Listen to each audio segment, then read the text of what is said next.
یہی وجہ ہے کہ حاجی تمہاری پوتیوں کا دشمن بنا ہوا ہے۔ اس طرح سے ان کا یہ پول بھی کھل کر سامنے آ گیا تھا کہ وہ رات کے 2 بجے باہر موجود تھیں۔ اور وہ لڑکی کون تھی؟ دادی کے تجسس میں مزید اضافہ ہو گیا تھا۔ ارے وہ اس کی بیوی تھی۔ اللہ غارت کرے اس حاجی کو۔ نام دیکھو حاجی کریم اللہ، اور کرتوت دیکھو، اپنی بچی کی عمر کی لڑکی سے شادی کر لی ہے۔ ذرا شرم نہیں آ رہی اس گھٹیا بڈھے کو؟ توبہ توبہ۔ اپنے کانوں کو ہاتھ لگاتی ہوئی وہ اپنے کمرے میں چلی گئی تھی، جبکہ وہ مسکراتی ہوئی کچن میں داخل ہو گئی تھی۔ امی جان، آج کھانے میں کیا بن رہا ہے؟ کھانا تو تم بناؤ گی۔ پانی پینے کے لیے اس نے گلاس اٹھایا تھا جو اس کے ہاتھوں سے چھوٹ کر زمین پر گر گیا تھا۔ اس کو لگ رہا تھا کہ کسی نے اس کے کانوں میں سوئیاں ڈال دی ہوں۔ امی جان، آپ میرے ساتھ مذاق کر رہی ہیں؟ بالکل بھی نہیں۔ چلو اور جلدی سے پیاز اور آلو کاٹو۔ ابھی میں بنٹو کو تمہارے کمرے میں بھیج رہی تھی کہ وہ تمہیں بلا کر لائے۔ اماں جان، کل کو تمہاری شادی بھی کرنی ہے، اور اگر آج میں نے تمہیں کام نہیں سکھایا تو کل کو تم اپنے سسرال جا کر میری ناک کٹواؤ گی۔ چلو سیدھی طرح سے یہاں پر آؤ اور کام شروع کرو۔ اماں جان، صرف میں ہی کیوں؟ مہک بھی تو ہے، اس کو بھی تو بولے نا۔ اس کو سکھانے کے لیے اس کی ماں زندہ ہے۔ ارے میری پیاری بچی کو اکیلے کام پر کیوں لگایا ہوا ہے؟ اس نالائق مہک کو بھی بلا کر لاؤ، دونوں مل کر کام کریں گی۔ اسی وقت ہی تائی جان کچن کے اندر داخل ہوئی تھی۔ اس کو اکیلا کام کرتا ہوا دیکھ کر انہوں نے فوراً سے مہک کو آواز دے دی تھی۔ دراصل مریم اور مہک دونوں کزنیں ہونے کے ساتھ ساتھ بچپن کی سہیلیاں بھی تھیں۔ ہر سیاہ و سفید میں وہ دونوں برابر کی شریک ہوتی تھی۔ اگر کوئی ایک اکیلی غلطی کرتی تھی تب بھی دوسری کو پھنسنا پڑتا تھا، کیونکہ یہ ان لوگوں کے درمیان ڈیل ہو چکی تھی کہ ہم نے کبھی بھی ایک دوسرے کا ساتھ نہیں چھوڑنا ہے۔ وہ اس کو اپنے ساتھ لے کر کچن میں آئی۔ مہک کا دل کر رہا تھا کہ وہ اس کا سر پھاڑ ڈالے، کیونکہ وہ اپنے کمرے میں بیٹھ کر نیا کورین ڈرامہ دیکھ رہی تھی اور بہت زیادہ ایکسائٹیڈ بھی تھی۔ قریب ہی کوک کی بوتل اور پاپ کارن پڑے ہوئے تھے جو کہ اب کمرے میں رہ چکے تھے، اور وہ کچن میں آ گئی تھی۔ یار، تمہیں پتہ ہے ٹیسٹ میچ ہو رہے ہیں پاکستان میں، اور بابر اعظم بھی اس ٹیسٹ میچ میں کھیل رہا ہے۔ یہ سننے کی دیر تھی کہ وہ پرجوش ہو گئی۔ مجھے یہ بتاؤ کہاں پر ہو رہے ہیں؟ پنڈی اسٹیڈیم میں ہو رہے ہیں؟ تو اس بار ہم ضرور دیکھنے کے لیے جائیں گے۔ پاگل ہو گئی ہو کیا؟ ارے آدم بھائی کو پتہ چلا تو وہ ہمارے ٹکڑے کر دیں گے۔ یار، تم اسے اتنا زیادہ ڈرتی کیوں ہو؟ اسے جا کر کون بتائے گا؟ اگر تو تم خود جا کر بتاؤ پھر الگ بات ہے۔ میری جان، وہاں پر کیمرے لگے ہوتے ہیں، اور اگر ہم کیمرے کی آنکھ میں آ گئے تو؟ اتنا ویلا نہیں بیٹھا ہوا کیمرہ مین کہ وہ ہم پر ہی اپنا کیمرہ ٹکائے گا۔ بس تم میرے ساتھ چلو، ہم بہت زیادہ انجوائے کریں گے۔ میرا یقین مانو، میں اپنی فرینڈس کو بھی کال کر دیتی ہوں، ان سے ٹکٹس وغیرہ کنفرم کرواتی ہوں۔ تم بس مجھے یہ بتاؤ کہ دن کون سا ہے۔ مہک کو اب شدت سے اپنی غلطی کا احساس ہو رہا تھا۔ اسے اس لڑکی کو کم از کم اس چیز کے بارے میں نہیں بتانا چاہیے تھا۔ ابھی جب تک وہ وہاں پر پہنچ نہ جاتی تب تک اس کے بے قرار دل کو سکون بھی نہیں ملنا تھا۔ ان دونوں نے بہت ہی عجیب و غریب قسم کا کھانا بنایا تھا۔ جو چاول پکائے تھے وہ بھی کچے تھے، اور جو گوشت تھا اس میں سے بھی بو آ رہی تھی۔ آنٹی نے دوبارہ سے گوشت بھونا تھا۔ اب وہ دونوں سر جھکائے باہر کٹہرے میں کھڑی تھی۔ دادی جان ان سے سوال پر سوال کیے جا رہی تھیں، اور ان کو اپنی جوانی کی مثالیں دے رہی تھیں کہ جب میں تمہاری عمر کی تھی تو میری گود میں میرے 2 بیٹے تھے۔ اس کے باوجود بھی میں سارے گھر کے کام کرتی تھی، ہانڈی روٹی بناتی تھی، اور میرے ہاتھوں میں اتنا ذائقہ تھا کہ تمہارے دادا انگلیاں چاٹتے رہ جاتے تھے۔ انہوں نے زندگی میں کبھی بھی باہر کا کھانا نہیں کھایا، اسی وجہ سے تو جلد اس دنیا سے چلے گئے ہیں۔ آپ کی محبت ان سے ہضم نہیں ہو سکی تھی۔ اس کی زبان میں کھجلی ہوئی تھی۔ اس بار آدم نے اس کو خون خوار نگاہوں سے بھرا تھا۔ وہ بھی تھوڑی ہی دیر پہلے آفس سے گھر پر واپس آیا تھا۔ ان کی عزت افزائی ہوتا ہوا دیکھ کر اپنے کمرے میں جانے کے بجائے وہ وہیں پر ہی بیٹھ گیا تھا۔ لیکن جب اس کا کھانے سے پالا پڑا تو اس کا دل کر رہا تھا کہ وہ ان دونوں کی گردنیں مروڑ ڈالے، جن کو شرارتوں کے علاوہ کچھ اور آتا ہی نہیں تھا۔ مریم نام کی وہ شیطان کی نانی تو اسے ایک آنکھ بھی نہیں بھاتی تھی۔ اماں جان، کیا ضرورت تھی آپ کو انہیں کچن میں بھیجنے کی، جبکہ آپ جانتی تھی کہ ان سے کچھ بھی نہیں ہونے والا۔ ارے ایسے کیسے کچھ نہیں ہونے والا؟ اتنا اچھا تو کھانا بنایا ہے ہم نے۔ آپ اپنے دل سے نفرت اور اپنی زبان سے کرواہٹ باہر نکالیں، کھانا کھائیں تو آپ کو ذائقہ محسوس ہوگا۔ تم اپنی زبان بند رکھو ورنہ تمہاری زبان کاٹ ڈالوں گا۔ ارے دیکھیں دادی جان، کیسے کاٹنے کوٹنے کی دھمکیاں دیتے ہیں یہ مجھے۔ ان کو کوئی بھی کچھ نہیں کہتا، صرف ہم لوگ کی ہی عزت افزائی ہوتی رہتی ہے۔ یہ کہاں کا انصاف ہے؟ چپ کر جاؤ۔ اماں کے ڈانٹنے پر وہ خاموش تو نہیں ہوئی تھی، مگر اس نے اپنی آواز آہستہ کر لی تھی اور گردن جھکا کر بڑبڑا رہی تھی۔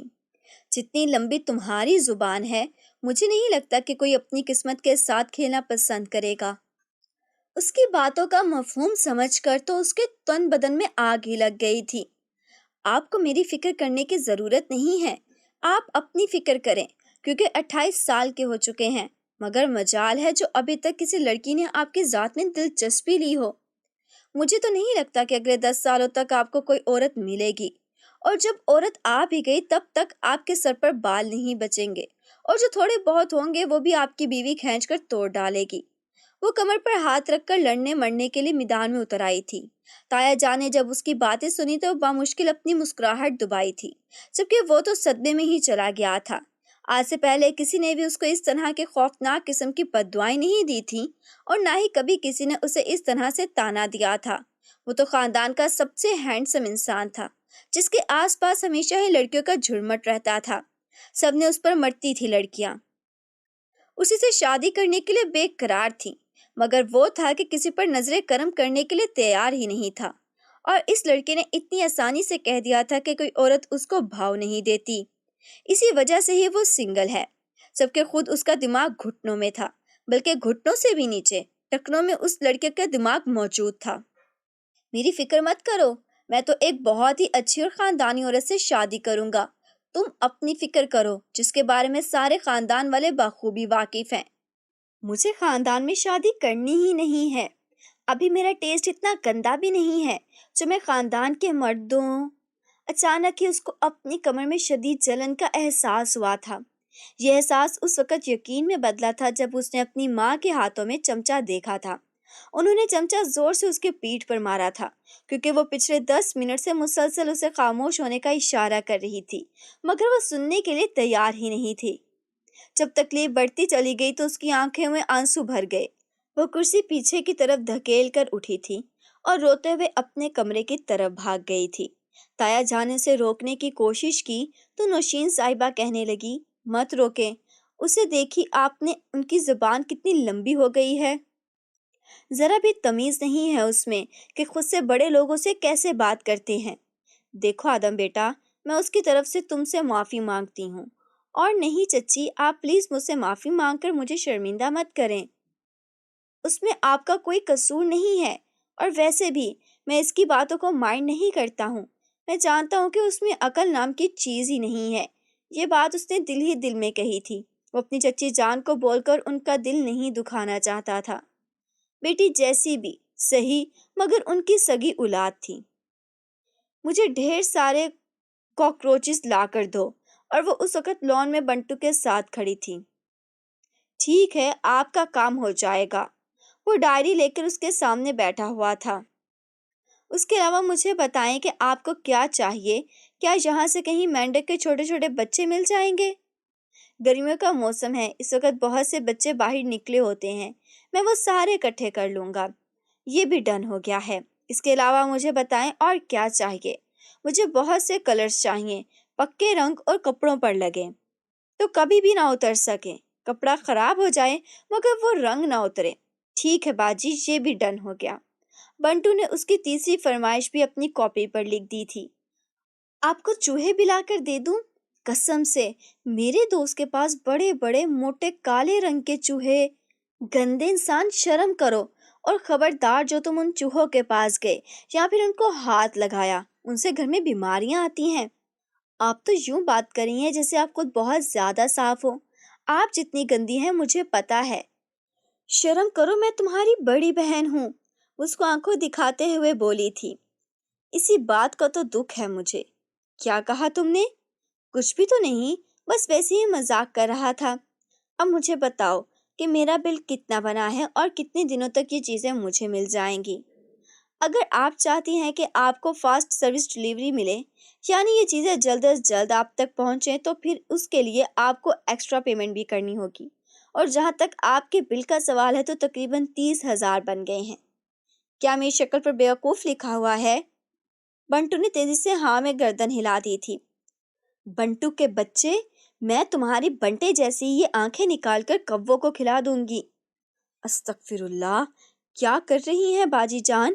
کس طرح کی باتیں کر رہی ہیں آپ؟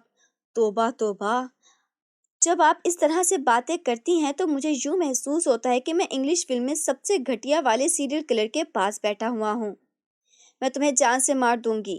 وہ غصے سے اپنی جگہ پر اٹھ کھڑی ہوئی تھی۔ سوچ لیں، مجھے جان سے مار دیا تو پھر یہ چیزیں آپ کو لا کر وہ دے گا۔ چلے میں آپ کے لیے تھوڑا سا ڈسکاؤنٹ کر دیتا ہوں، 15,000 میں۔ تمہیں 5,000 سے اوپر 1 روپے بھی نہیں دوں گی۔ ٹھیک ہے، 5,000 ہی کر لیں۔ اس نے بہت ہی مؤدبانہ انداز میں ہاں میں گردن ہلائی اور پھر پیپر ڈائری سے پھاڑ کر مروڑ کر اپنی جیب میں ڈال دیا تھا۔ چلیں پہلے پیسے دیں، اس کے بعد کام ہوگا۔ میں ایڈوانس میں رقم لیتا ہوں کیونکہ مجھے آپ جیسے چھوٹے موٹے لوگوں پر یقین نہیں ہے۔ دیکھنا جہنم میں فرشتے تمہارا کونے میں لے جا کر تم سے الگ سے حساب لیں گے۔ کیسی گندی باتیں کرتی ہیں آپ؟ وہ مجھے کونے میں کیوں لے کر جائیں گے؟ توبہ توبہ، استغفار۔ آج کل وہ ویسے بھی بات پر توبہ توبہ کرتا تھا، لیکن اس کے باوجود بھی ڈھیر ساری شرارتیں کرتا تھا۔ خیر، مجھے یہ بتائیں کہ یہ سب کچھ آپ کا کہاں پر رکھنے کا ارادہ ہے؟ کاکروچز کے تو مجھے سمجھ میں آ رہی ہے، باقی مینڈکوں کے ساتھ آپ کیا کریں گی؟ ان کا پکا کر تمہارے کھانے میں ملا کر تمہارے منہ میں ٹھونسوں گی۔ پلیز یہ آپ اپنے لیے کیجیے گا کیونکہ میرا ٹیسٹ اتنا گندا نہیں ہے۔ یہ کہہ کر وہ رکا نہیں تھا بلکہ بھاگ گیا تھا۔ 5,000 اس کی جیب میں آ چکے تھے۔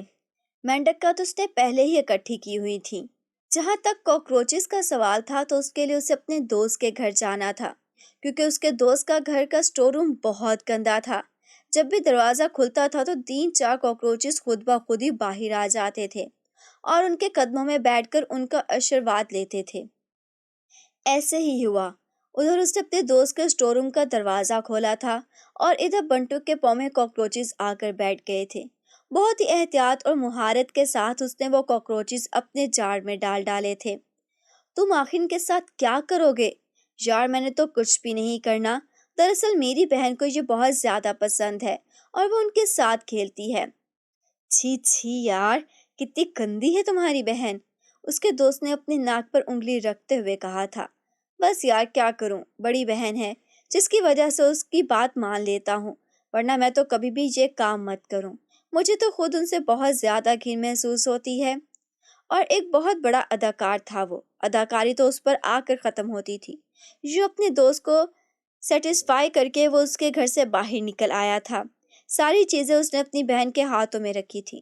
مجھے 2,000 اور چاہیے۔ رنگ اس کے ہاتھوں میں رکھنے کی بجائے اس نے اپنی جیب میں ڈال دیے تھے۔ اور میں ایسا کیوں کروں گی؟ کیونکہ آپ کے پاس اس کے علاوہ اور کوئی آپشن نہیں ہے۔ ٹھیک ہے، تمہیں مل جائیں گے، مجھے ابھی چاہیے، تبھی میں آپ کو یہ کلرز دوں گا۔ اس نے دراز سے 2,000 نکال کر بنٹو کے ہاتھ میں رکھے تھے۔ اس کا بہت بہت شکریہ، اب ان پیسوں سے میں آرام سے برگرز کھا لوں گا۔ یہ کہہ کر وہ رکا نہیں تھا بلکہ بھاگتا ہوا کمرے سے نکل گیا تھا۔ اس کے جانے کے بعد وہ بھی اپنے کمرے سے باہر نکلی، محتاط انداز میں قدم اٹھاتی ہوئی جلاد آدم خان کے کمرے میں داخل ہو گئی۔ وہ 3 دنوں کے لیے کشمیر گیا ہوا تھا، پیچھے سکون ہی سکون تھا۔ اس نے الماری کھولی اور اس کے کپڑوں میں کاکروچز بھرنا شروع کر دیے تھے۔ اس کے بعد اس نے مینڈکیں اٹھائیں اور اس کے شوز میں ڈال دی تھی۔ کچھ مینڈکیں اس نے دراز میں بھی ڈالی ہوئی تھیں کیونکہ آج اس کی واپسی ہونی تھی۔ وہ جانتی تھی کہ رات کے وقت جب وہ کمرے میں آئے گا تو سب سے پہلے الماری کھولے گا، اپنا ہلکا پھلکا سا جوڑا اٹھائے گا، فریش ہونے کے بعد سونے کے لیے اپنے بیڈ پر لیٹ جائے گا۔ سارے کے سارے کلرز اس نے اس کے بیڈ پر پھیلا دیے تھے۔ کچھ کلرز اس نے اس کے واش روم میں موجود ٹب میں ڈال دیے تھے اور کچھ اس نے اس کی شرٹس اور جوگرز کے اوپر پھینکے ہوئے تھے۔ وائٹ کلر کی شرٹس اور جوگرز کی حالت بگڑ گئی تھی، یوں لگ رہا تھا جیسے وہ کسی چنگڑ کے ہوں۔ اپنا کام مکمل کرنے کے بعد وہ جس قدر محتاط انداز میں اس کمرے میں داخل ہوئی تھی اسی انداز میں اس کمرے سے نکل گئی تھی۔ رات کے 10 بجے وہ واپس آیا تھا۔ 2 بجنے والے تھے مگر وہ ابھی تک لان میں موجود تھا، جبکہ وہ اپنے کمرے کی کھڑکی میں کھڑی دوربین اٹھائے اسے گھورے چلی جا رہی تھی۔ حالانکہ دوربین کی ضرورت نہیں تھی مگر وہ فی الحال اپنے آپ کو کوئی جاسوس امیجن کر رہی تھی، اسی وجہ سے تھوڑی سی ڈرامے بازی بھی تو ضروری تھی۔ یہ رات کے اس پہر یہاں کیا کر رہے ہیں اور اپنی کس ماں سے بات کر رہے ہیں؟ چپ کر جاؤ اور آ کر سو جاؤ ورنہ پھر سے تم ان سے ڈانٹ سنو گی۔ ارے ایسے کیسے یہ مجھے ڈانٹیں گے؟ ابھی تو میں نے میچ دیکھنے کے لیے بھی جانا ہے، بہت مزہ آئے گا۔ چلو پہلے جا کر ان کی جاسوسی کرتی ہوں اور پتہ لگاتی ہوں کہ رات کے اس وقت کس سے باتیں کی جا رہی ہیں۔ کہیں ایسا تو نہیں ان کو سچ میں لڑکی مل گئی ہے؟ یا اللہ پلیز ایسا مت ہونے دیجیے گا۔ اگر اس کو لڑکی مل گئی اس نے تو اپنے آپ کو ہواؤں میں اڑتا ہوا محسوس کرنا ہے۔ اس کے پاؤں تو پہلے ہی زمین پر نہیں لگتے ہیں۔ وہ باہر جا کر کھڑی ہو گئی تھی، پلر کے پیچھے جا چکی تھی اور اس کی باتیں سننے لگی۔ وہ لڑکی سے ہی باتیں کر رہا تھا مگر وہ کام کے حوالے سے لگا ہوا تھا۔ وہ تھوڑی سی مایوس ہو گئی تھی۔ وہیں پر کھڑے کھڑے اس کے دماغ میں خیال آیا تھا، وہ اکثر فلموں میں دیکھا کرتی تھی کہ جو لوگ دل کے سخت بنتے ہیں اور جو لوگ کسی کو بھی بھاؤ نہیں دیتے ہیں ان کی زندگی میں ایک ٹائم ایسا آتا ہے کہ وہ ایک لڑکی کو اپنا دل دے دیتے ہیں اور اس کی محبت میں گرفتار ہو جاتے ہیں۔ انہیں ایک بیوقوف لڑکی سے شدید محبت ہو جاتی ہے، تو کیوں نہ میں بھی اپنے کزن کے ساتھ ایک پرینک کروں اور اسے محبت کے جال میں پھنساؤں اور پھر کزنوں کو بتاؤں گی کہ جو اتنا شریف نظر آتا ہے یہ بس ہمیں دکھانے کے لیے ہی ہے۔ اس کا دماغ تیزی سے حرکت کر رہا تھا۔ وہ اپنی سوچوں میں اس حد تک غارت ہو چکی تھی کہ اسے اندازہ ہی نہیں ہو سکا کہ کب آدم اس کے قریب جا کر کھڑا ہوا۔ ان دونوں کے درمیان فاصلہ بہت کم تھا۔ آدم نے اس کی آنکھوں کے سامنے چٹکی بجائی تو وہ ہوش کی دنیا میں آئی تھی۔ آگے کی طرف بڑھی تو اس کے سینے سے جا کر لگی، پھر پیچھے کی طرف ہٹی تو سر پلر کے ساتھ جا کر ٹکرایا اور اس کی بوکھلاہٹ پر محفوظ ہو رہا تھا۔ میرا سر پھٹ گیا ہے اور آپ ہنس رہے ہیں؟ نہیں، میں اس وجہ سے نہیں بلکہ تمہاری بیوقوفیوں پر ہنس رہا ہوں۔ خیر مجھے یہ بتاؤ کہ رات کے اس وقت تم یہاں پر کیا کر رہی ہو؟ آپ کو بیوقوف بنانے کے منصوبے سوچ رہی ہوں۔ کیا کہا تم نے؟ کچھ بھی تو نہیں، میں تو بس ویسے ہی مذاق کر رہی تھی۔ ایویں لگی ہوئی تھی۔ جاؤ اپنے کمرے میں، بہت رات ہو چکی ہے۔ ٹھیک ہے میں جا رہی ہوں، اگر آپ کو میری ضرورت ہو تو پھر مجھے آواز نہ دیجیے گا کیونکہ ابھی میں گہری نیند سو جاؤں گی۔ تمہیں لگتا ہے کہ مجھے کبھی تمہاری ضرورت پڑ سکتی ہے؟ یہ دنیا ہے صاحب، اس دنیا میں کچھ بھی ہو سکتا ہے۔ وہ شاعرانہ انداز میں اپنے بال ہوا میں لہراتی مسکراتے ہوئے کہتی ہوئی اس کے شک میں مبتلا کر گئی تھی۔ کہیں پھر سے تم نے کوئی کارنامہ سر انجام تو نہیں دیا؟ میری غیر موجودگی کا تم نے ناجائز فائدہ تو نہیں اٹھایا؟ ارے نہیں، ایسا میں کیسے کر سکتی ہوں؟ آپ جانتے ہیں کہ مجھے آپ سے کتنا ڈر لگتا ہے۔ ابھی دیکھیں نا، آپ میرے سامنے کھڑے ہیں اور میں آپ کے خوف سے تھر تھر کانپ رہی ہوں۔ اس نے اوور ایکٹنگ کی انتہا کر دی تھی۔ جاؤ یہاں سے، مجھے اب یہاں پر نظر مت آنا۔ وہ اچھلتی ہوئی اپنے کمرے میں داخل ہو گئی تھی، جبکہ اس لڑکی کا حد سے زیادہ مسکرانا، دل فریب انداز میں باتیں کرنا اور پھر چمکتی ہوئی آنکھوں سے آدم کو گھورنا اسے مشکوک کر گیا تھا۔ کمرے میں داخل ہوا تو معمول کی طرح اپنی الماری کی طرف بڑھا۔ وہاں سے اس نے ایک جوڑا اٹھایا تھا، وہ لے کر واش روم میں گھس گیا تھا، لیکن جیسے ہی وہ کپڑے پہنے اس کو یوں محسوس ہونے لگا کہ کوئی اس کے وجود پر چل رہا ہے۔ اچانک ہی ایک لال بیک اس کی شرٹ سے نکلی اور اچھلتی ہوئی اس کے سر پر بھاگ گئی تھی۔ وہ ان چیزوں سے ڈرتا نہیں تھا، اسے ان چیزوں سے کوفت محسوس ہوتی تھی۔ ایک زوردار چیخ اس کے منہ سے نکلی تھی۔ اگلے ہی لمحے وہ شرٹ اتار کر زمین پر پھینک چکا تھا۔ یہی حال اس کے ٹراؤزر کا بھی تھا۔ یا میرے اللہ، مجھے روک لیں، میں کوئی بھی ایسا کام نہیں کرنا چاہتا جس کے بعد ساری زندگی مجھے جیل میں گزارنی پڑے۔ اس لڑکی کو تو اب میں نہیں چھوڑوں گا، اس کی تو میں جان اپنے ہاتھوں سے لوں گا۔ کپڑے چینج کرنے کے بعد وہ اپنے بیڈ پر آ کر لیٹا تو اسے وہاں پر گیلا گیلا محسوس ہوا تھا۔ نگاہیں اٹھائیں تو وہاں پر کالا رنگ بکھرا ہوا تھا۔ وہ رنگ نہ صرف اس کے کپڑوں کو میلا کر گیا تھا بلکہ بیڈ کی چادر کا بھی ستیہ ناز ہو چکا تھا، اور وہ کلر زمین پر بھی پھیلا ہوا تھا، یعنی فرش کی بھی حالت بگڑ چکی تھی۔ وہ اٹھا، نہانے کے لیے پھر سے چلا گیا، لیکن یہ کیا، اس کے جسم سے وہ کلر نہیں اتر رہا تھا۔ کافی زیادہ رگڑنے کے باوجود بھی کوئی فرق نہیں پڑ رہا تھا، اس کی سکن ڈیمیج ہونے لگی تھی۔ اس نے روکا اور شاور کے نیچے جا کر کھڑا ہو گیا۔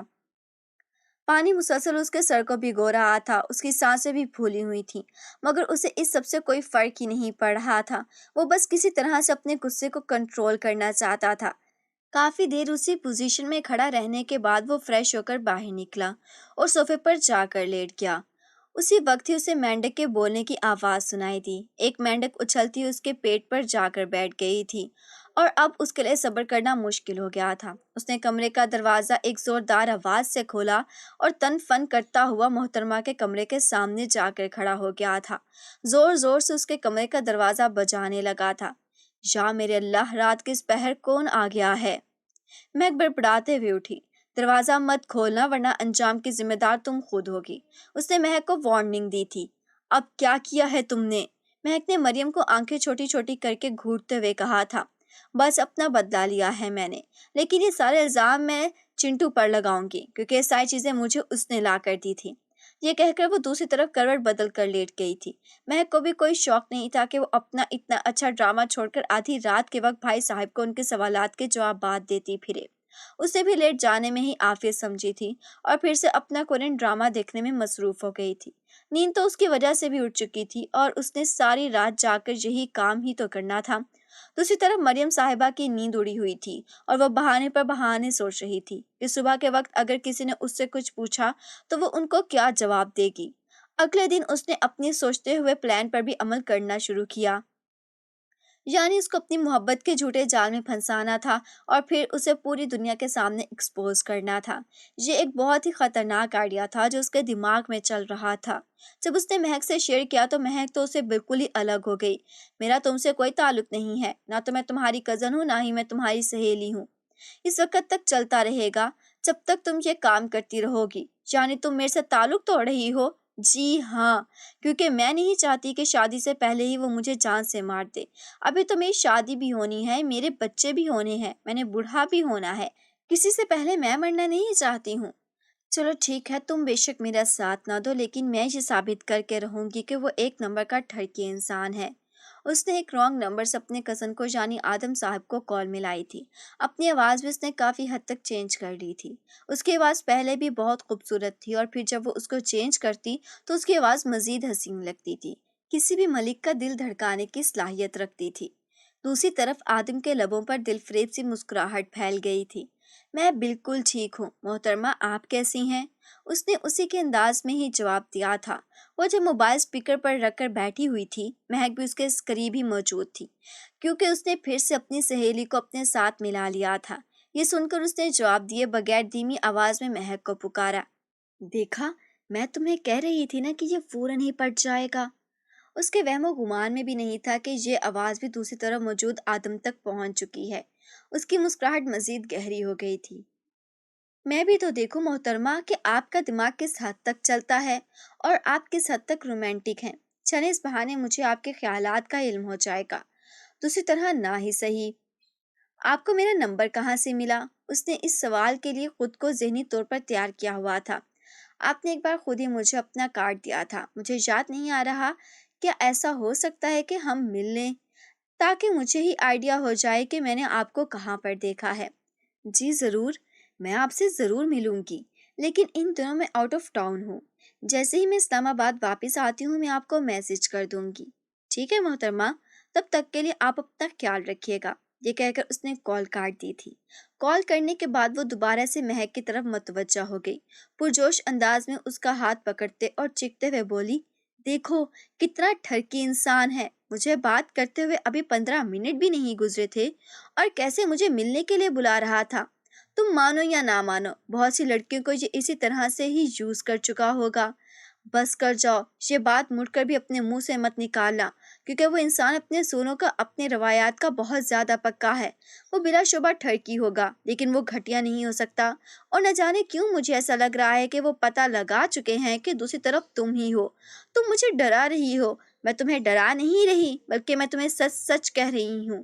تم نے ان کے لہجے میں چھپی مسکراہٹ کو نوٹ نہیں کیا؟ میرے پاس اتنا فضول کا وقت نہیں ہے جو میں ان چیزوں کو نوٹ کرتی پھروں۔ تو پھر ٹھیک ہے، اس کا مطلب یہ ہے کہ تم پہلے ہی اپنے پاؤں پر کلہاڑی مار چکی ہو۔ خیر جو بھی ہوتا ہے دیکھا جائے گا۔ رات کے وقت اس نے پھر سے آدم کو کال ملائی تھی۔ تقریباً 12 بجے کا وقت تھا۔ آدم نے اپنا موبائل بجتے ہوئے دیکھا تو اس کے ماتھے پر بل پڑ گئے تھے۔ اسے سب کزنوں کو ہی وارننگ دی ہوئی تھی کہ 12 کے بعد میں کسی کو بھی جاگتے ہوئے نہ دیکھوں۔ اگر کسی کے کمرے کی لائٹ جلتی ہوئی محسوس ہوئی یا پھر کوئی مجھے آن لائن مل گیا تو پھر میں اسے چھوڑوں گا نہیں۔ وہ پابندیاں جو کہ ماں باپ کو اپنے بچوں پر لگانی چاہیے وہ آدم ان لوگوں پر لگاتا تھا۔ یہی تو وجہ تھی کہ وہ سارے کزن ہی اسے چڑھتے تھے۔ آپ ابھی تک سوئی کیوں نہیں ہیں؟ آدم نے اسے پہلا سوال یہی پوچھا تھا۔ مریم کو تھوڑا سا عجیب محسوس ہوا تھا۔ آپ کو کیسے پتا کہ میرے سونے کا وقت ہو گیا ہے؟ کیونکہ شریف لڑکیاں رات 12 بجے کے بعد سو جاتی ہیں اور شریف لڑکیاں جو آدھی رات کے وقت شریف لڑکوں کو کال کر کے پریشان بھی نہیں کرتی ہیں۔ اس کی بات میں نہ چاہتے ہوئے بھی طنز کی آمیزش میں شامل تھی۔ جو شریف لڑکے ہوتے ہیں وہ آدھی رات کے وقت آنے والی کالوں کو موصول نہیں کرتے اور نہ ہی آدھی رات کے وقت دوسری نامحرم لڑکیوں کو یہ سمجھا رہے ہوتے ہیں کہ شریف لڑکیاں کیا کرتی ہیں۔ وہ بھی اپنے نام کی ایک تھی، کہاں اتنی آسانی سے یہ سب کچھ برداشت کر لیتی؟ اس نے بھی ٹکا کر جواب دیا تھا۔ دوسری طرف آدم کے لبوں پر مسکراہٹ پھیل گئی تھی۔ وہ دونوں کزن تھے، بچپن سے ایک دوسرے کا ساتھ تھے، مگر ان دونوں میں کبھی بھی تفصیل سے کوئی بات نہیں ہوئی تھی، نہ ہی انہیں ایک دوسرے کی پسند و ناپسند کے بارے میں پتا تھا۔ چلو اسی طرح سے اسے مریم کی پسند کے بارے میں بھی پتا چل جائے گا اور دوسری طرف مریم بھی خوش ہو جائے گی اور اسے لگے گا کہ اس نے اپنے کزن کو بے وقوف بنا لیا ہے۔ 2 گھنٹے گزر چکے تھے، وقت گزرنے کا ان دونوں کو ہی پتہ نہ چلا تھا۔ وہ دونوں ہی ایک دوسرے کی ذات میں کافی حد تک دلچسپی لینے لگے تھے۔ مریم تو اس کو بیوقوف بنانے کے چکروں میں تھی، جبکہ آدم کو اس کے بارے میں جان کر کافی اچھا لگ رہا تھا۔ یعنی محترمہ اچھے کام بھی کرتی ہیں، یا پھر یہ بھی تو ہو سکتا ہے کہ وہ مجھ سے جھوٹ بول رہی ہو، کیونکہ وہ ایک اجنبی کو آخر اپنے بارے میں اتنا سب کچھ کیوں بتائے گی؟ مریم کو یہی لگا تھا کہ جب اسے اجنبی بن کر بات کر رہی ہے، اسی لیے اس نے جذبات میں آ کر اسے بتا دیا تھا کہ بہت جلدی یہاں پر ایک کرکٹ میچ ہونے والا ہے۔ اس میچ میں بابر اعظم بھی آئے گا اور میں اپنی سب کزنوں کے ساتھ وہ میچ دیکھنے کے لیے جاؤں گی۔ اس کے ماتھے پر بل پڑ گئے تھے۔ اس لڑکی کا دماغ بھی ٹھکانے پر لگاتا ہوں۔ اس کے میچ کا شوق تو بہت ہے، اچھے طریقے سے پورا کروں گا، اسے دل ہی دل میں اپنے آپ سے کہا، اور دوسری طرف مریم کی حوصلہ افزائی کی تھی کہ ہاں، اپنی زندگی کو کھل کر انجوائے کرو، یہی تو ہنسنے کھیلنے کے دن ہوتے ہیں۔ اس کی باتیں سن کر مریم دل ہی دل میں اس کو گالیاں دے رہی تھی۔ دیکھو تو دوسری لڑکیوں کو کیسے گھومنے پھرنے کے مشورے دے رہا ہے، پابندیاں اس کو صرف ہم لوگوں پر ہی لگانی ہوتی ہیں، ٹھرکی کہیں کا۔ اس کی باتیں ریکارڈ کروں گی ساری اور سب گھر والوں کو سناؤں گی، سب کو بتاؤں گی کہ یہ کتنے پانی میں ہے۔ صبح 4 بجے کے وقت جا کر انہوں نے ایک دوسرے کو الوداع کہا تھا۔ مریم تو موبائل سائڈ پر رکھ کر فوراً ہی سو گئی تھی۔ وہ بھی آرام کرنے کے لیے لیٹ گیا تھا۔ اس کے لبوں پر ایک پیاری سی مسکراہٹ پھیلی ہوئی تھی۔ ہاں تو مریم صاحبہ، آپ کا یہ کھیل اگر میں نے آپ پر الٹا نہ کیا تو میرا نام بھی آدم خان نہیں ہے۔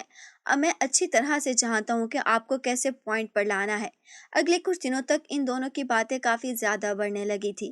مریم کو بھی اب اس سے بات کرنے کی عادت ہو گئی تھی، اور پھر تقریباً 2 ہفتے مزید گزرے تو ایک دن وہ سب لوگ اپنی فیملی کے ساتھ بیٹھے ہوئے تھے، پورا خاندان تھا۔ اس دن تایا جان کو بھی آفس سے چھٹی تھی۔ مریم تھوڑی سی اداس تھی کیونکہ اس کا موبائل خراب ہو گیا تھا، اور اب اس کو ٹینشن ہو رہی تھی کہ کہیں ایسا نہ ہو موبائل خراب ہونے کی وجہ سے اس کی وہ ساری ریکارڈنگز بھی ضائع ہو جائیں۔ وہ اپنا موبائل کچن میں شیڈ پر چھوڑ گئی تھی۔ جب وہ واپس آئی تو کسی نے اس کا موبائل سنک میں ڈالا ہوا تھا اور سنک کے ہول کے کیپ کی مدد سے بند کیا ہوا تھا۔ اسے یقین تھا کہ یہ کام بنٹو کا ہوگا، مگر یہ کام بنٹو نے نہیں، آدم نے خود کیا تھا۔ آخرکار اس کھیل کو بھی تو انجام تک پہنچانا تھا۔ فیملی کے دوران اس نے بابا سے شادی کے بارے میں پوچھا تو مریم اپنی ہنسی دبانے کی کوششوں میں ہلکان ہونے لگی۔ بیچارے غلطی سے مجھ سے ہی محبت کے اظہار کر بیٹھے ہیں، ان کو لگ رہا ہے کہ وہ لڑکی اصلی ہے، اس نے مہک کے کانوں میں گھستے ہوئے کہا تھا تو مہک نے اس کو گھورا تھا۔ یار تم نے بہت ہی غلط کیا ہے، تمہیں ان کے جذبات کے ساتھ کھیلنا نہیں چاہیے تھا۔ خیر چپ کرو، دیکھتے ہیں کہ تمہارا بھائی کیا جواب دیتا ہے۔ جی بابا، مجھے ایک لڑکی پسند آ گئی ہے اور میں اسے شادی کرنا چاہتا ہوں۔ سب کے منہ حیرت سے کھلے کے کھلے رہ گئے تھے۔ محترم کو آخر 28 سال کی عمر میں ایک لڑکی پسند آ ہی گئی تھی۔ آخر وہ کون تھی خوش قسمت لڑکی؟ تایا جان نے اشتیاق بھری نظروں سے اپنے بیٹے کی طرف دیکھتے ہوئے کہا تھا۔ وہ روایتی ماؤں کی طرح بالکل بھی نہیں تھی اور نہ ہی وہ اپنے بیٹے پر کسی طرح کی سختی کرتی تھی۔ انہوں نے بچپن سے ہی اس کو فری ہینڈ دیا ہوا تھا، شادی کے حوالے سے بھی اسے کھلی آزادی دی ہوئی تھی کہ جو بھی لڑکی تمہیں پسند آتی ہے مجھے بتا دینا، میں اس کے گھر رشتہ لے کر چلی جاؤں گی۔ بس اس بات کا خیال رکھنا کہ وہ خاندانی ہونی چاہیے، کیونکہ مجھے رشتہ خاندانی لوگوں میں کرنا ہے۔ کون ہے وہ لڑکی؟ کافی دیر تک وہ چپ بیٹھا رہا تو دادی جان نے بھی اس سے پوچھا تھا۔ میری ایک شرط ہے، میں آپ کو صرف ایک ہی صورت میں اس لڑکی کے بارے میں بتاؤں گا۔ آپ کو کل ہی میرا اس کے ساتھ نکاح کروانا ہوگا اور کل ہی ہماری رخصتی ہوگی، اور اگر آپ نے ایسا نہ کروایا تو میں زندگی بھر شادی نہیں کروں گا۔ آپ جانتے ہیں کہ میں جو کچھ بھی کہتا ہوں وہ کر گزرنے کا ارادہ رکھتا ہوں۔ مجھے بتائیں، کیا آپ کو میری بات منظور ہے؟ ارے ایسی کون سی مجبوری آ گئی ہے جو تم نے کل ہی اس لڑکی سے نکاح کرنا اور کل ہی رخصتی کروانی ہے؟ تائی جان کو اس کی بات بری لگی تھی، کیونکہ رشتہ کرنا کوئی آسان کام نہیں تھا اور نہ ہی بچوں کا کھیل تھا۔ پہلے خاندانوں کے ایک دوسرے کے بارے میں پتہ لگانا ہوتا تھا، سو مسئلے مسائل ہوتے تھے جن کو حل کرنا ہوتا تھا، مگر ان کے بیٹے کی بات انہیں تو ساری ریکوائرمنٹس ہی ختم کر دی تھی۔ فکر مت کریں، آپ سبھی اس لڑکی کو جانتے ہیں، تو پھر بتا ہی دو کہ وہ لڑکی کون ہے۔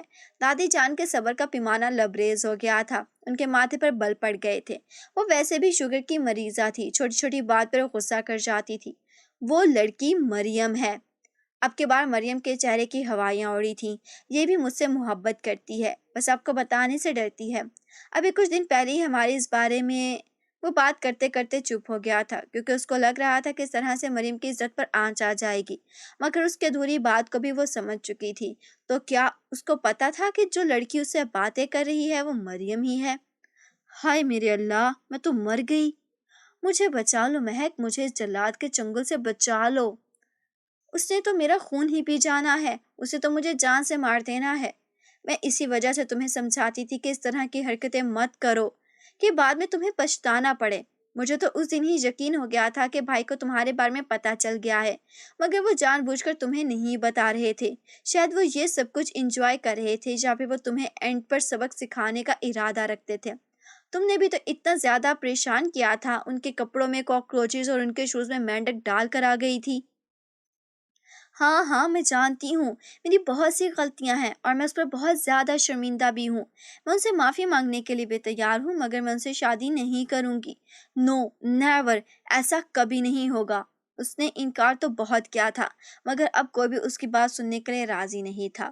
اس کی اماں جان بار بار اسے اپنے گلے سے لگا رہی تھیں اور اس کے چہرے کو پیار سے چومتی تھیں۔ مجھے تو یقین ہی نہیں آ رہا کہ میری بیٹی کی قسمت اتنی اچھی ہے، اسے آدم جیسا اتنا اچھا اور نیک بچہ ملا ہے۔ اللہ تعالیٰ میری بیٹی کی زندگی کو خوشیوں سے بھر ڈالے۔ تائی جان تو اسے ویسے بھی بہت زیادہ پسند کرتی تھی، انہوں نے اسے گلے سے لگا کر پیار کیا تھا۔ مجھے بہت خوشی ہو رہی ہے کہ میرے بیٹے نے تمہارا انتخاب کیا۔ میں دل میں شروع سے ہی خواہش تھی کہ میں تمہیں اپنی بہو بناؤں گی، اور دیکھو میری خواہش پوری ہو گئی ہے۔ میں نے ہمیشہ تمہیں اپنی بیٹی سمجھا ہے۔ یہ سن کر وہ تھوڑی سی شرمندہ ہو گئی تھی۔ سب لوگ اسے اس قدر محبت کرتے تھے اور وہ کیا کر رہی تھی؟ وہ سب لوگوں کے دلوں کے ساتھ کھیل رہی تھی۔ یا میرے اللہ، بے شک مجھے پیپرز میں فیل کر دیں، بے شک میرا پرائز بانڈ مت نکالیں، لیکن پلیز مجھے اس انسان سے بچا لیں۔ بس اس انسان کو وہ سب کچھ بلا دیں جو بھی ہم لوگوں کے درمیان ہوا تھا۔ اس رات بھی اس کے دل کو چین نہیں مل رہا تھا۔ میرے دماغ میں ایک اور خیال آیا ہے۔ میں نے سنا ہے کہ جب ہم کسی کے سر پر زور سے کوئی چیز مارتے ہیں تو اس کی یادداشت چلی جاتی ہے۔ فلموں میں ایسا ہی ہوتا ہے۔ اب کی بار وہ بنٹو کے پاس بیٹھی ہوئی تھی۔ تو کیا باجی، آپ اپنے شوہر کا سر کھلوانے کا ارادہ رکھتی ہیں؟ او پلیز ایسا مت کیجیے گا، کہیں شادی سے پہلے ہی بیوہ نہ ہو جائیں۔ بیوقوف انسان، شادی کے بغیر کون سی عورت بیوہ ہوتی ہے؟ اچھا ایسا نہیں ہوتا کیا؟ وہ اپنے بالوں میں کھجلی کرتے ہوئے بولا تھا۔ تو مجھے بتاؤ کہ میرا آئیڈیا ٹھیک ہے یا پھر غلط ہے؟ اب آپ ان کو جان سے نہ ماریے گا، کیونکہ اگر ان کو کچھ ہو گیا تو ساری زندگی آپ جیل میں ہی گزار دیں گی۔ یار، اچھی اچھی باتیں اپنے منہ سے نکالا کرو، اور مجھے نہیں لگتا کہ مجھے کوئی جیل میں بھیجے گا۔ اور ہیلو محترمہ، آپ سے بھی زیادہ محبت سب لوگ آدم صاحب سے کرتے ہیں، کیونکہ وہ خاندان کے بڑے اور ذمہ دار بچے ہیں جنہوں نے ہمیشہ ہی خاندان کے بوجھ اپنے کندھوں پر اٹھایا ہے۔ آپ کا تو شکر گزار ہونا چاہیے کہ آپ کو اتنا زبردست شوہر مل رہا ہے۔ میں تو بہت ہی خوش ہوں، قسم سے میرے تو لائف ہی سیٹ ہو جائے گی۔ آپ کو پتہ ہے آدم بھائی نے مجھ سے وعدہ کیا ہے کہ اپنے نکاح کے 2 گھنٹے کے بعد ہی وہ مجھے آئی فون 17 لے کر دیں گے۔ وہ تمہیں کس خوشی میں آئی فون لے کر دے گا؟ ارے آخر میں اتنی پیاری اور اتنی خوبصورت بہن ان کے حوالے کر دیا ہے، بدلے میں مجھے بھی تو کچھ چاہیے ہوگا نا۔ ذلیل انسان، کیا تم اپنی بہن کا سودا کر رہے ہو؟ توبہ توبہ، کیسی باتیں کرتی ہیں آپ! آپ کو تو ذرا بھی خیال نہیں ہے کہ آپ کس طرح کی باتیں اپنے منہ سے نکالتی ہیں۔ لوگ سنیں گے تو کیا کہیں گے؟ میں تمہیں جان سے مار دوں گی۔ وہ اس کو مارنے کے لیے اس کے پیچھے بھاگی تھی، مگر وہ کمرے سے نکلتا چلا گیا تھا۔ میری بات مانیں تو جا کر اپنے دل کی خواہش پوری کر لیں، ہو سکتا ہے کہ ان کی یادداشت چلی جائے اور آپ بچ جائیں۔ وہ اپنے ہاتھوں میں بیٹ لے کر اس ظالم انسان کے کمرے کے اندر داخل ہوئی تھی۔ اپنی اس بیوقوفی کا اسے ابھی ذرا اندازہ نہیں تھا۔ کمرے میں 0 بلب چل رہا تھا۔ وہ واش روم میں موجود تھا۔ جیسے ہی واش روم سے باہر نکلا، وہ اس کے سامنے جا کر کھڑی ہو گئی۔ اپنا بیٹ ہوا میں لہرایا، مگر وہ ہوا میں ہی رک گیا تھا۔ مگر وہ ایسا کر ہی نہیں پائی تھی۔ یہ سب کچھ کیا ہے؟ وہ بازو لپیٹ کر اسے سوال کرنے لگا تھا۔ میں چاہتی تھی کہ آپ کی یادداشت چلی جائے، یہ کہہ کر وہ اس کے سامنے ہی زمین پر بیٹھ گئی تھی۔ وہ چھوٹے بچوں کی طرح پھوٹ پھوٹ کر رونے لگی تھی۔ مجھے پتہ ہے آپ مجھ سے شادی اس لیے کر رہے ہیں تاکہ آپ مجھ سے بدلہ لے سکیں اور مجھے اپنی انگلیوں پر نچا سکیں۔ اور اپنی جگہ پر ہی کھڑا رہا تھا وہ۔ اس نے ابھی تک کوئی جواب نہیں دیا تھا۔ وہ چاہتا تھا کہ پہلے وہ کھل کر بولے، اپنے دل کی بھڑاس نکال لے۔ جب اس کا دل ہلکا ہو جائے تب ہی وہ اسے کچھ کہے گا۔ میں یہ بھی جانتی ہوں کہ آپ مجھ سے بہت زیادہ نفرت کرتے ہیں۔ آپ کو میری جیسی لڑکیاں اچھی نہیں لگتی ہیں۔ آپ کو میچور لڑکیاں پسند ہیں۔ میں تو ہر وقت شرارتیں کرتی رہتی ہوں۔ میں تو کسی کی بھی پسند نہیں بن سکتی۔ آپ نے ایک بار خود ہی مجھے کہا تھا کہ آپ زہر کھا لیں گے مگر آپ مجھ جیسی لڑکی سے شادی نہیں کریں گے۔ میں یہ بھی جانتی ہوں کہ آپ کی اور میری پسند میں زمین آسمان کا فرق ہے۔ تم جو کچھ بھی جانتی ہو وہ سب کچھ غلط ہے۔ اب میں تمہیں بتاتا ہوں کہ حقیقت کیا ہے۔ اس نے اس کو کندھوں سے پکڑ کر اٹھایا تھا اور اپنے پاس بیڈ پر جا کر بٹھایا تھا۔ حقیقت یہ ہے کہ میں تم سے بے تحاشا محبت کرتا ہوں۔ تم میرے دل کا قرار ہو، میری روح کا حصہ ہو۔ رکے، پہلے مجھے بتائیں کہ آج 1 اپریل تو نہیں ہے؟ نہیں، وہ مسکراتے ہوئے بولا تھا۔ آپ میرے ساتھ پرینک تو نہیں کر رہے ہیں؟ نہیں، میں تم سے سچ کہہ رہا ہوں۔ اور پھر جس دن تم نے مجھے بنانے کے لیے مجھے کال کی تھی، تم نے غلطی سے اپنے ریئل نمبر سے مجھے کال کر دی تھی۔ تمہاری اس بیوقوفی پر مجھے ہنسی بھی آ رہی تھی اور تم پر پیار بھی آ رہا تھا۔ یعنی تمہیں ابھی تک اندازہ نہیں ہو سکا تھا کہ تم اپنے ریئل نمبر سے مجھے کال کر رہی ہو۔ دراصل وہ اس کا دوسرا نمبر تھا۔ یہ سم اس نے کافی عرصے پہلے نکلوائی تھی۔ وہ بھول گئی تھی کہ نمبر اس ظالم انسان کے پاس موجود ہے۔ اس نے فوراً ہی اپنی گردن جھکا دی تھی۔ تم فضول خیالات اپنے ذہن سے نکال دو۔ صرف یہ اپنے مائنڈ میں رکھو کہ میں تم سے محبت کرتا ہوں۔ یہ شادی میں اپنی مرضی سے کر رہا ہوں۔ کل رخصتی اسی وجہ سے رکھی ہے کیونکہ میں چاہتا ہوں کہ میں تمہاری ساری خواہشات کو پورا کروں۔ تم جو کہو گی، جیسا کہو گی ویسا ہی ہوگا۔ محترم نے جو کچھ کہا تھا وہ سچ ثابت کر کے دکھایا تھا۔ اور پھر 2 ہی دنوں کے بعد وہ اس کے ساتھ میچ دیکھنے کے لیے اسٹیڈیم میں بیٹھی ہوئی تھی۔ وہ اس کے ساتھ بہت زیادہ انجوائے کر رہے تھے۔ آدم بھی اس کے ساتھ بچہ بن جاتا تھا۔ اس کے بعد وہ اسے پاکستان میں مختلف جگہوں پر گھمانے کے لیے لے کر گیا تھا۔ اسے اپنی قسمت پر رشک آ رہا تھا۔ اس کی امی اور باقی خاندان والے بھی انہیں اگر آپ کو ہماری کہانی پسند آئی ہے تو لائک کریں اور اس طرح کی مزید دلچسپ کہانیاں سننے کے لیے ہمارے چینل کو سبسکرائب کریں اور کامنٹ سیکشن میں اپنی رائے کا اظہار ضرور کریں۔ شکریہ۔